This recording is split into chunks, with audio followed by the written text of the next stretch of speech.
Hello dear learners, कैसे हैं आप सब। आई होप आप सब लोग बढ़िया होंगे, मज़े में होंगे और प्रिपरेशन भी आप बढ़िया तरीके से कर रहे होंगे। आज का जो वीडियो है ये है कुछ एमसीक्यूज़ के बारे में, और यहाँ पर हम बात करने वाले हैं कुछ सिलेक्टेड एमसीक्यूज़ की, जिस टाइप के क्वेश्चंस आपको हो सकता है एग्ज़ाम में देखने को मिले।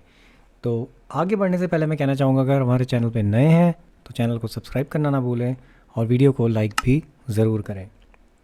सबसे पहला जो क्वेश्चन है वो है आपका gain or loss on revaluation at the time of change in profit sharing ratio of existing partners is shared by dash, whereas in case of admission of a partner it is shared by dash। तो ये कह रहा है कि भाई gain या फिर जो लॉस होता है रिवैल्यूएशन के केस में, अगर प्रॉफिट शेयरिंग रेशियो चेंज हुआ है एग्जिस्टिंग पार्टनर्स के बीच में, तब कौन शेयर करता है उसे।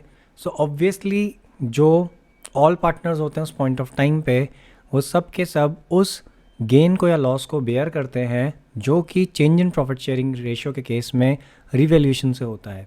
सिमिलरली अगर बात करी जाए एडमिशन की, तो एडमिशन के केस में कौन शेयर करता है, उस केस में करते हैं ओल्ड पार्टनर्स। सो यहाँ पर इसका जो करेक्ट ऑप्शन होगा वो होगा option B, that is all partners and old partners. बात करते हैं सेकंड क्वेश्चन की। तो सेकंड क्वेश्चन है Manish limited issued a prospectus inviting application for 2000 shares. ठीक है, मनीष लिमिटेड ने प्रोस्पेक्टस जो है इनवाइट करी है application for 2000 shares. Application receive होती हैं for 3000 shares. Pro rata allotment जो होता है वो किया जाता है एप्लीकेंट्स को 2400 शेयर्स के। If Dhruv has been allotted 40 shares, how many shares he must have applied for. तो अगर ध्रुव को 40 शेयर्स मिल रहे हैं तो उसने कितने के लिए अप्लाई किया होगा। सो यहाँ पे हम करेंगे क्या कि जो ये 2400 की एप्लीकेशंस हैं, क्योंकि अप्लाई 3000 के लिए हुआ लेकिन 2400 को अलॉट किया, इसका मतलब 600 शेयर्स का जो पैसा होगा वो वापस कर दिया गया होगा। तो 2400 डिवाइडेड बाय 2000 इंटू 40, इससे आपको मिल जाएगा number of share applied by Dhruv. तो यहाँ पे डिवाइड करते हैं, यह आ जाता है 12 4 ज़ा 48। तो इसका जो करेक्ट आंसर होगा वो होगा C, that is 48। Moving on to next question. Next question कहता है Amisha limited offered 2 lakh equity shares of 10 each.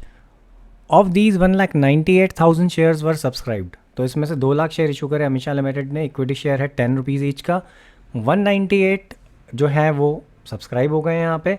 The amount was payable as 3 on application, 4 on allotment, balance on first call. तो 3 application में देने हैं, 4 allotment में देने हैं, balance first call पे देनी है। If share holder holding 3000 share did not paid first call, what is the amount of money received on first call. तो अगर एक शेयर होल्डर है जिसके पास 3000 शेयर है और उसने फर्स्ट कॉल नहीं दी, तो फर्स्ट कॉल में कितनी अमाउंट रिसीव होगी। सब हम यहाँ करेंगे क्या, आप सिंपल सा फंडा है, समझ सकते हैं। एप्लीकेशन 3 रुपये की है, अलॉटमेंट जो है 4 रुपये की है, इसका मतलब टोटल जो है रुपये बन जाते हैं, ये बन जाते हैं 7। शेयर है 10 का। सो अगर मैं 10 में से 7 माइनस कर दूँ तो बचते हैं रुपये 3। ये जो 3 रुपीज़ हैं ये फर्स्ट कॉल पे आने थे। अब नेक्स्ट कैलकुलेशन कर लेते हैं। टोटल सब्सक्रिप्शन हुआ है 1,98,000 का। तो 1,98,000 मल्टीप्लाइड बाय 3 अगर करा जाए तो वो है amount which is due on first call. तो फर्स्ट कॉल में जो अमाउंट आनी चाहिए वो आनी चाहिए 1,98,000 मल्टीप्लाइड बाय 3, और ये होगी 5,94,000, यानी 5,94,000 आने हैं। अब अगर हम कॉल्स इन एरियर्स की बात करें तो यहाँ पर बोला गया कि 3000 शेयर जिसके पास है उसने नहीं दिया, तो लेस कॉल्स इन एरियर्स अगर आप करते हैं तो 3000 इंटू 3 दैट इज़ 9,000 रुपीज़, यानी 9,000 रुपीज़ यहाँ पे माइनस होने चाहिए, और जो अमाउंट आती है that will be the amount which is received on the first call. तो 4,000 चला गया, बचता है 90 एंड 5 गया, बचा 5,85,000। तो 5,85,000 जो है वो रिसीव हो रहा होगा आपका अमाउंट फर्स्ट कॉल में। तो B will be the correct answer, that is 5,85,000। Moving on to next question, calculate the amount of second and final call when Abhijit Limited issued equity shares of 10 each at a premium of 40%। तो यहाँ पर हो क्या रहा है कि आपको final call की अमाउंट बतानी है, सेकंड एंड फाइनल कॉल की। अभिजीत लिमिटेड ने शेयर इशू कर रहे हैं, 10 रुपीज़ का एक है, प्रीमियम है 40% का। इसका मतलब है 10 का 40%, और 10 का 40 यानी 4 रुपये, यानी कि ये शेयर कितने में इशू हो रहा है, ये हो रहा है ₹14 में। ये कहता है एप्लीकेशन पे 3 देने हैं, अलॉटमेंट में 5 देने हैं, फर्स्ट कॉल में 2 देने हैं। तो यहाँ सिंपल सा फंडा है, आप करेंगे क्या, 3 + 5 8 + 2 10। तो यानी 10 रुपये आपको दिए हैं 14 इसने देने हैं, तो 14 माइनस 10 कर लीजिए, इट विल बी ₹4। यानी कि जो आपकी सेकेंड एंड फाइनल कॉल बनेगी वो बनेगी ₹4 की। इसका आंसर जो है दैट विल बी बी ₹4। और बाकी अगर आपसे कहीं पे इसी से रिलेटेड किसी और फॉर्म में पूछ लिया जाए कि आपको फाइनल कॉल दी है और आपको बोला है कि अलॉटमेंट में अमाउंट कितनी आ रही है, क्या जो भी नंबर ऑफ़ शेयर्स के बेसिस पे होगा, तो भी ध्यान रखें कि बाय डिफ़ॉल्ट जो भी आपका प्रीमियम होता है वो हमेशा अलॉटमेंट में ही माना जाता है कि अलॉटमेंट में आ रहा है। तो इस सिचुएशन में अगेन यहाँ पे जो 4+1 होगा यानी 5 है, तो इसमें 4 प्रीमियम होगा अनटिल एंड अनलेस वो आपको मेंशन किया हो। सो फिलहाल आंसर जो है वो आपका 4 है, क्योंकि हमें यहाँ फाइनल कॉल कैलकुलेट करनी थी, तो इतना कुछ हमें नहीं करना है। So next question, at the time of admission of new partner Vasu, old partner Paresh and Prabhav had debtors of rupees 6,20,000 and a provision of for doubtful debts rupees 20,000 in their books. As per term of admission, assets were revalued and it was found that debtors worth rupees 15,000 had turned bad and hence should be written off. Which journal entry reflects the correct accounting treatment of the above situation. तो ये कहता है कि भाई admission हो रहा है नए पार्टनर का, और वहाँ पर बुक्स में जो थे डेटर्स थे आपके 6,20,000 के, एक प्रोविजन भी था 20,000 का, लेकिन लेटर ऑन ये पता चलता है कि 15,000 के जो डेटर्स हैं वो बेड डेप्स के फॉर्म में कन्वर्ट हो चुके हैं, उनसे पैसा नहीं मिलेगा, इसलिए उनको अब राइट ऑफ करना है। यहाँ पर आपसे पूछा गया कि करेक्ट एंट्री क्या होगी। आपको यहाँ 4 ऑप्शन दिए गए हैं। पहला ऑप्शन कहता है bad debts account debit to sundry debtors, और फिर नेक्स्ट एंट्री कहती है provision for bad and doubtful debts या doubtful debts to bad debts. Next ऐसे ही आपको रिवोल्यूशन से एंट्री दी गई है, ऐसे ही आपको रिवोल्यूशन टू सन्ड्री डेटर्स दी गई है, एंड लास्ट में आपको bad debts to bad debts to revolution दी गई है। यहाँ पे इसका जो करेक्ट आंसर होगा वो होगा bad debts to sundry debtors and then provision for bad and doubtful debts to bad debts, क्योंकि सबसे पहले जब राइट ऑफ होगा तो वो डेटर्स से होगा, एंड देन फिर provision for bad and doubtful डेब्ट के अगेंस्ट होगा जो बेड डेब्ट्स आपने राइट ऑफ करी थी वो। So correct answer is option A. Next question है आपका परचेज कंसिडरेशन से रिलेटेड, शेयर्स का क्वेश्चन है ये। New limited took over business of old land limited, और इसके लिए उन्होंने पे करा 30,000 रुपीज़ के इक्विटी शेयर जो कि 100 का एक है, और पार पे ये इशू किया जा रहा है। उसके साथ साथ 6% प्रेफरेंस शेयर भी ये दे रहे हैं, ठीक है, 1 करोड़ रुपीज़ के, और वो भी प्रीमियम में 5% के। साथ ही साथ एक चेक है 8 लाख रुपीज़ का जो यहाँ पे दिया जा रहा है, और आपसे बोला गया है कि आपको टोटल अग्रीड परचेज कंसिडरेशन जो है वो बताना है कि आखिर ये बिज़नेस जो है कितने में ख़रीदा गया है। सो इसको करने के लिए एक सिंपल सा फंडा है, जो भी अमाउंट आप पे कर रहे हैं, जो भी शेयर्स आप दे रहे हैं, उन सबको आप क्या करेंगे, ऐड कर देंगे, then you are going to get the purchase consideration. आपने परचेज कंसिडरेशन वाले क्वेश्चंस करे होंगे तो आपको पता होगा कि परचेज कंसिडरेशन कैसे कैलकुलेट होता है। सो यहाँ पे क्या होगा, हम जो भी अमाउंट पे कर रहे हैं उसको हम टोटल कर लेंगे। जैसे कि यहाँ पे एक आपका 30,000 शेयर्स ये दे रहा है, वो भी 100 ईच के, तो इंटू 100 करेंगे, ये हो जाता है आपका 30 लाख। उसके बाद 1 करोड़ रुपीज़ के आपके शेयर्स हैं, ठीक है, प्रेफरेंस शेयर्स, और ये 1 करोड़ रुपीज़ के जो प्रेफरेंस शेयर्स हैं वो भी ये क्या कर रहा है, इनको जब दे रहा है तो प्रीमियम पे दे रहा है। तो जब प्रीमियम में दे रहा है 5% का, तो प्लस 5 लाख रुपीज़ तो प्रीमियम ही हो गया, यानी 1 करोड़ 5 लाख भी ऐड हो जाएगा इस 30 में। एंड लास्ट में एक चेक है जो कि 8 लाख का है, तो 8 लाख भी यहाँ पे क्या हो जाएगा, ऐड हो जाएगा। तो इन तीनों को ऐड करने के बाद हमें मिलेगा 1 करोड़ 43 लाख।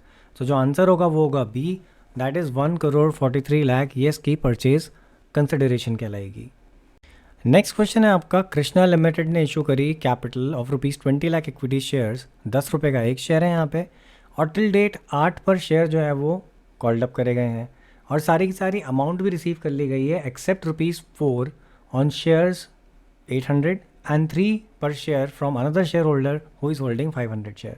तो 4 रुपये जो है वो यहाँ पे 800 शेयर्स पे नहीं आए, और साथ ही साथ 500 शेयर्स पे 3 रुपये नहीं आए हैं। तो कितनी अमाउंट अपेयर होगी subscribe but not fully paid up capital में in the balance sheet of the amount to be receive. Calculate करने के लिए हम क्या करेंगे, जो आपका 20 लाख शेयर्स हैं उसको आप मल्टीप्लाई कर देंगे विद 8, बिकॉज आपने क्या किया, 8 कॉल्ड अप है आपकी, तो 20 लाख को आप 8 से मल्टीप्लाई कर लीजिए, तो ये हो जाता है 2 8 16 हो गया, तो ये हो गया आपका 1 करोड़ एंड 60 लाख। सो यहाँ पे क्या हो रहा है, जो 800 शेयर्स हैं उन पे आपके 4 रुपीज़ नहीं आए हैं, तो @ 4 आप मल्टीप्लाई कर लीजिए, ठीक है, तो ये हो जाता है 8 4 3200। दूसरा नीचे 500 वाला एक है जिसके पास 500 शेयर्स हैं, उसने क्या किया, 3 रुपये नहीं दिए, तो 5 3 ज़ा 15, यानी कि 4700 रुपीज़ आपके पास नहीं आए हैं। इसमें से आप माइनस कर लीजिए 4700 and then you are going to get the answer. तो जब आप इसे माइनस करेंगे तो इट विल बी 1,59,95,300। सो इसका जो करेक्ट आंसर होगा वो होगा ऑप्शन सी। नेक्स्ट क्वेश्चन की अगर हम बात करें तो ये असर्शन एंड रीज़न से रिलेटेड है। यहाँ पर आपको एक असर्शन दिया गया है, transfer to reserve is shown in P&L appropriation account. कि असर्शन ये कह रहा है कि जो रिजर्व में ट्रांसफ़र किया जाता है P&L अप्रोप्रिएशन में दिखाया जाता है। अब रीज़न में कहता है कि रिजर्व जो होते हैं वो चार्ज अगेंस्ट प्रॉफिट होते हैं। आपको बताना है कि इन ऑप्शंस में सेलेक्ट करके कि कौन सी स्टेटमेंट करेक्ट है, कौन सी फॉल्स है। दोनों करेक्ट है, दोनों फॉल्स हैं।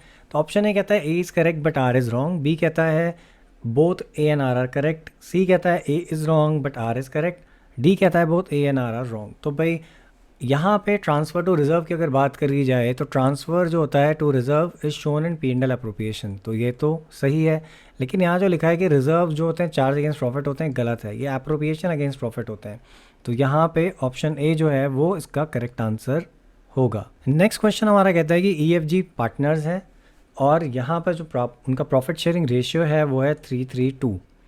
पार्टनरशिप एग्रीमेंट ये कहता है कि जी को एक मिनिमम अमाउंट है 80,000 की, वो मिलेगी एज अ गारंटीड प्रॉफिट, और कोई भी अगर डेफिशिएंसी होती है तो पर्सनली ई इसको बोन करेगा।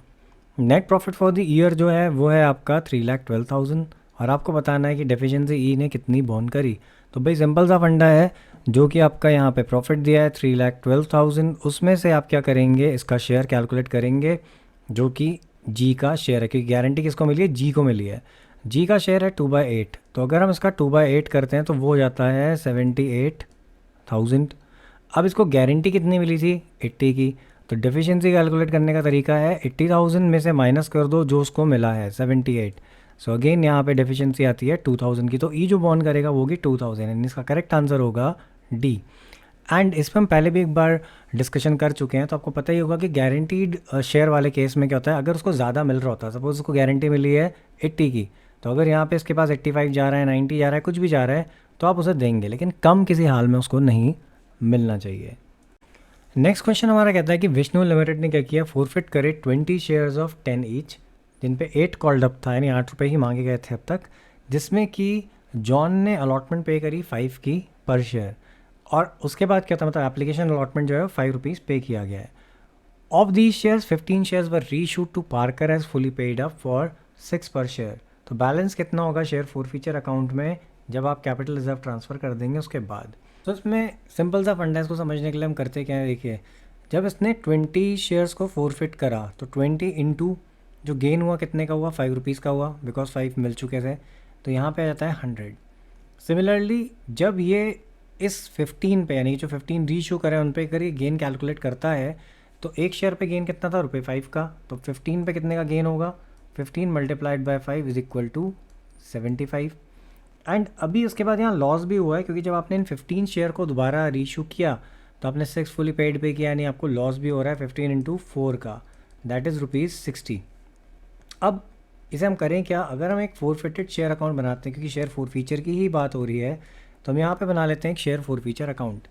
अब जैसा कि आपको पता ही होगा कि जब आप शेयर फोरफीचर करते हैं तो आप एंट्री क्या पास करते हैं, share capital account debit to share forfeiture to unpaid call. तो आपने फोरफीचर में क्या किया, यहाँ पे लिखा होगा वो अमाउंट आई होगी बाय शेयर कैपिटल, आपने जो फोरफीचर किया, ठीक है, तो अमाउंट कितनी आई, 100 आई। उसके बाद आपने रीइशू किया, रीइशू करते टाइम आपने एंट्री जो पास करी वो क्या करी, वो आपने करी होगी फोरफीचर को डेबिट करके, क्योंकि आपको लॉस हुआ 60 का, तो वो 60 आ गया यहाँ। और लास्ट में जब आप कैपिटल रिजर्व निकालते हैं तो आप कैसे निकालते हैं, जो भी गेन हुआ रीइशू में उसमें से माइनस करते हैं जो भी लॉस हुआ, तो गेन था 75 का इन पे और लॉस है 16 का, यानी कि 60 का सॉरी, तो यहाँ पे आता है 15 का जो अमाउंट है जो कैपिटल रिजर्व में ट्रांसफ़र होगा, तो वो भी यहाँ पर आएगा, क्योंकि एंट्री क्या होती है, share forfeiture to capital reserve. तो जब लास्ट में आप माइनस करते हैं 75, तो जो रिमेनिंग अमाउंट होगी दैट विल बी 25, और इसका करेक्ट आंसर हो जाएगा सी, दैट इज़ ₹25, क्योंकि आपसे क्या पूछा गया है कि अमाउंट कितनी बचेगी। तो कई बार इसमें बच्चे बहुत कंफ्यूज होते हैं, तो ध्यान रहे कि हम कैसे कैलकुलेट कर रहे हैं। पहले हम निकालेंगे 20 शेयर्स पे गेन जो फोरफीचर करके मिला, फिर हम निकालेंगे 15 शेयर्स का गेन, वो हमें मिलता है 75, बिकॉज ये कैसे निकलता है, अगर 100 है हमारा 20 शेयर्स पे, तो एक पे कितना होगा, डिवाइड कर लेंगे 5 आएगा। जनरली उतने रुपए से भी आप कैलकुलेट कर सकते हैं जो अमाउंट पे करी है। और उसके बाद इसी 5 को हमने मल्टीप्लाई करा विद 15, गेन निकालने के लिए 75। और क्योंकि यहाँ पर इन्हीं 15 शेयर्स को 6 पर शेयर फुली पेड में बेच रहा था, यानी 4 रुपीज़ के लॉस में बेच रहा था, तो हमने लॉस पर शेयर यानी टोटल लॉस भी हमने यहाँ पे कैलकुलेट कर लिया था।